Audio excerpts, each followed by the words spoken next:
ঘুরতে গিয়ে যে আজ পদে, পদে বিপদে পড়বো এটা আসলে আমরা কখনোই ভাবতে পারিনি। আজকে আমাদের বাসা থেকে বের না হলেও হয়তো ভালো হতো। আজকে আমাদের এমন একটা কুফা দিন গেছে। তো সবকিছু মিলিয়ে থাকবে আজকের এই ভিডিও। হ্যালো এভরিওয়ান, আসসালামু আলাইকুম। সবাই কেমন আছো? আশা করি সবাই অনেক ভালো আছো। আলহামদুলিল্লাহ আমরা অনেক ভালো আছি। আজকে একটা ছোট বোনকে নিয়ে ঘোরার উদ্দেশ্যে আমরা বের হয়ে পড়েছিলাম। তারপরে হঠাৎ করে রাস্তায় এত পরিমাণ জ্যাম আর এত বৃষ্টি যেটা আর কি বলবো। আমাদের তো মনটাই খারাপ হয়ে গিয়েছিল। এদিকে আমাদের লেটও হয়ে যাচ্ছে। তারপরে আমরা বাস থেকে নেমে যাই। এখন আমরা চিন্তা করি সবাই মিলে আমরা কালিয়াকৈরে যাব। আর এইদিকে তো বৃষ্টি ঝিরঝির পড়ছিল। বৃষ্টি থামার কোনো নামই ছিল না।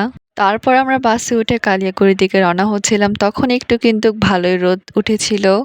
আর এইদিকে আমি আর আমার বোন একটু ভিডিও করে নিয়েছিলাম। ভিডিওটা কেমন হয়েছে অবশ্যই কিন্তু জানাবে। আমার যে কি পরিমাণ ঘুম পাচ্ছিল আর আজকের দিনটা যে আমাদের জন্য এতটাই আনলাকি হবে এটা আমরা আসলে কখনোই ভাবতে পারিনি। ফুল ভিডিওটা দেখলে তোমরা বুঝতে পারবে।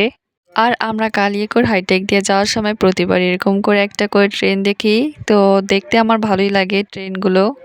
প্রত্যেকবারই যখন আমরা এটা পার হতে যাই তখন একটা করে ভাবে ট্রেন আসে। দেখতে কিন্তু আসলে খুবই ভালো লাগে। এখানে কিন্তু একটু পরপরই ট্রেন আসা যাওয়া করে। আর এইদিকে তো আমি একটু নিজের ভিডিও করে নিয়েছিলাম। আমার যে এতটা পরিমাণ ক্লান্ত লাগছিল তাও কিছু করার নেই, ঘুরতে যেতে ইচ্ছা করছে। আর এই রাস্তাটা যে কি পরিমাণ আমার ভালো লাগছিল, দেখতেও কিন্তু মাশাআল্লাহ খুবই সুন্দর ছিল। আমরা তো মনে করেছিলাম আর হয়তো বৃষ্টি আসবে না, কিন্তু মাঝপথে কিন্তু আবারও বৃষ্টি চলে আসে। যাই হোক রাস্তাটা কিন্তু খুবই সুন্দর ছিল। আমরা তো সুন্দর রাস্তা দেখতে দেখতে যাচ্ছিলাম। আমরা তো প্রায় কালিয়াকৈরের কাছাকাছি চলে এসেছি। আর এত সুন্দর একটা রাস্তা দেখেও কিন্তু ভালো লাগছে। আমরা সুন্দর রাস্তা দেখতে দেখতে যাচ্ছিলাম কালিয়াকৈরের উদ্দেশ্যে।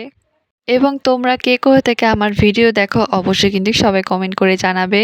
কথা বলতে বলতে আমরা কালিয়াকৈর জোড়া ব্রিজে চলে আসি। আর এইখানে আমি আর আমার ছোট বোন একটু ভিডিও নিয়েছিলাম। ভিডিওটা কেমন হয়েছে অবশ্যই কিন্তু সবাই কমেন্ট করে জানাবে। আর প্রত্যেকবারের মতো আজকেও কিন্তু এই জায়গাটা খুবই সুন্দর লাগছিল। আবহাওয়াটা খুবই সুন্দর ছিল এবং আজকে আমি এখানে রংধনু দেখতে পাই যেটা দেখে আরো বেশি ভালো লেগেছে। আমরা এখানে ৫ মিনিট থাকতে না থাকতে তারপরে আবার বাসার দিকে রওনা হয়ে যায়, কারণ যেতে অনেকটা লেট হয়ে যাবে। কি আর করার, আজকে তো ঠিক মতো ঘোরাই হলো না, শুধু পদে পদে বিপদ হয়ে গেল। আমাদের তো এখানে আসার কোনো প্ল্যানই ছিল না। আমরা আজকে বলেছিলাম অন্য কোথাও যাব, কিন্তু কি আর করার, আমাদের ভাগ্য এখানে টেনে এনেছে। এইখানে হয়তো আগে আসলে ভালো মতো ঘুরে নিতে পারতাম, কিন্তু আমরা এখানে ৫ মিনিটের বেশি এখানে থাকতেই পারিনি। কিন্তু কি আর করার, তারপরে আমরা বাসার দিকে রওনা হচ্ছিলাম। আর আজকের পরিবেশটাও কিন্তু মাশাআল্লাহ খুবই সুন্দর ছিল।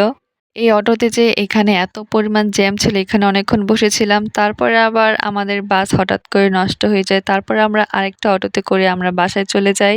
আজকে তো ভালো মতো ঘোরাই হলো না, এই জন্য আমাদের ৩ জনেরই একটু মন খারাপ হয়েছিল, কিন্তু কি আর করার। আমরা অনেক তাড়াহুড়া করছিলাম যে তাড়াতাড়ি বাসায় যেতে হবে। সন্ধ্যা প্রায় নেমে এসেছে। আর এইদিকে আমার যে কি পরিমাণ হাসি পাচ্ছিল, কারণ আজকে বিপদের ওপর বিপদ, এই নিয়ে আমরা অনেক হাসাহাসি করছিলাম। আজকের দিনটা আমাদের খুবই খারাপ গেছে। তো যাই হোক সবাই ভালো থাকবে, সুস্থ থাকবে। আল্লাহ হাফেজ। আসসালামু আলাইকুম।